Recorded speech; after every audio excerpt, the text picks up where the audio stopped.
अस्सलाम वालेकुम मोहतरम नाज़रीन ग्रामी, रियलिटी वाइज टीवी की आज की नई वीडियो में हम आपको खुशामदीद कहते हैं। और आज की इस वीडियो में हम बात करेंगे सीवी लिखने के चंद तरीक़ेकार की।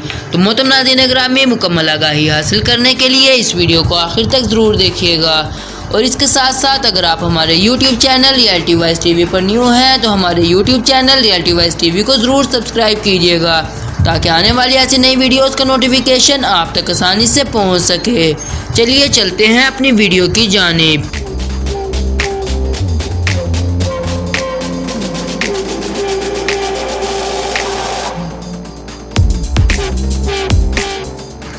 मोहतरम नाज़रीन ग्रामी, जब कोई भी HR मैनेजर CV वसूल करता है तो इसके बाद पहला काम इनमें से बेहतर CV को चुनना होता है, जिसके लिए HR मैनेजर काफ़ी मेहनत करता है, क्योंकि यहाँ सिर्फ CV देखकर अप्लाई करने वालों में से बेहतर को चुनना होता है। आमतौर पर HR मैनेजर ज़्यादा से ज़्यादा 1 या 2 मिनट तक CV को देखता है, इसलिए ज़रूरी है कि CV में लिखे जाने वाला तमाम मवाद और इसकी खूबसूरती ऐसी हो जिससे आपकी CV चुनने में आसानी हो।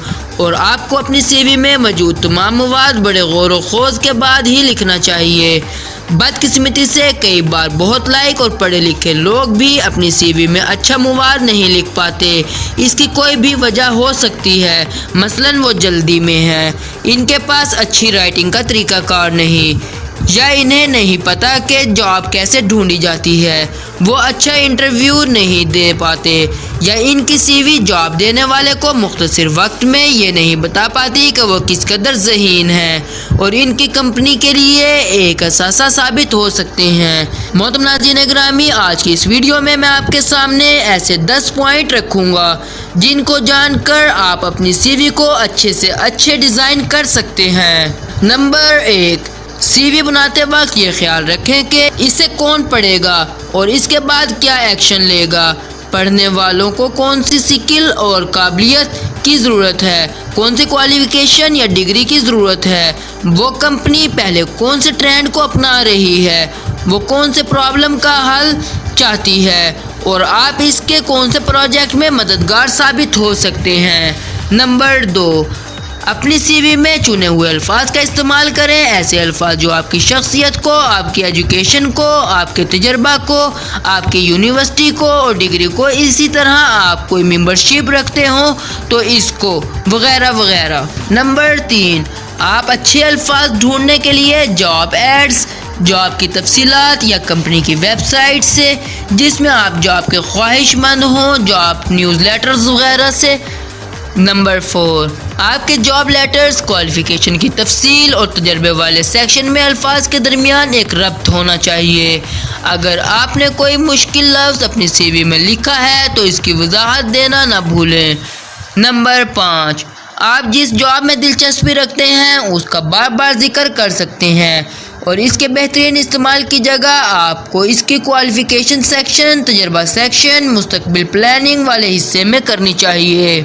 नंबर 6, आप जब भी अपने तजर्बे में जॉब की तफसील लिखें तो कोशिश करें कि कम अज़ कम 5 लाइनें हों, और वो वाले तजर्बात लिखें जो आपकी नई कंपनी की जॉब में मददगार साबित हो सकें, और इसके साथ साथ अपनी कामयाबियाँ लिखना कतई ना भूलें। नंबर 7, अगर आप अपनी स्किल की बुनियाद पर CV बना रहे हैं तो कोशिश करें कि 3 से 5 किस्म की स्किल्स का जिक्र करें, और तमाम स्किल्स का आपस में जोड़ तोड़ लाजमी होना चाहिए। मसलन अगर आप मार्केटिंग की स्किल्स का जिक्र कर रहे हैं तो आप इवेंट प्लानिंग और प्रोजेक्ट कोऑर्डिनेशन का भी जिक्र कर सकते हैं, बजाय कि आप अपनी कोई इसके अलावा ज़ाती स्किल्स का जिक्र करें, मसलन प्रॉब्लम को हल करना, कोई फ़ैसला करना या कोई बेहतर टारगेट वगैरह करना। मोहतरम नाज़रीन ग्रामी, आप जब भी 1 से ज़्यादा स्किल्स का जिक्र करें तो हर स्किल की तफसील में 2 से 5 जुमले ज़रूर लिखें, जिनमें आपका और अपनी कामयाबियों का तजर्बा जिक्र ज़रूर हो। नंबर 8, अगर आप तजर्बा नहीं रखते तो आप अपने क्वालिफ़िकेशन को CV के पहले मरहले में लिखें, या आपका तजर्बा कम है तो भी ऐसा ही करें। नंबर 9, आप अपने मेंबरशिप्स, अवार्ड्स वगैरह को हमेशा बिट्स की शक्ल में लिखें, और कोशिश करें कि वो इसको 2 कॉलम बनाएं, इससे आपकी स्पेस भी बचेगी और ख़ूबसूरती में भी इजाफा होगा। नंबर 10, تھوڑا لکھیں اور ایسا لکھیں کہ پڑھنے والا متاثر ہو اور وہ آپ سے ملنا چاہے اور آپ کو انٹرویو کے لیے بلائے۔ تو محترم ناظرین گرامی، ریئلٹی وائز ٹی وی کی آج کی اس ویڈیو میں صرف اتنا ہی۔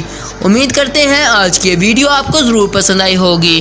اپنی قیمتی رائے کا اظہار ہمارے ساتھ کومنٹ باکس میں ضرور کیجیے گا۔ اللہ حافظ۔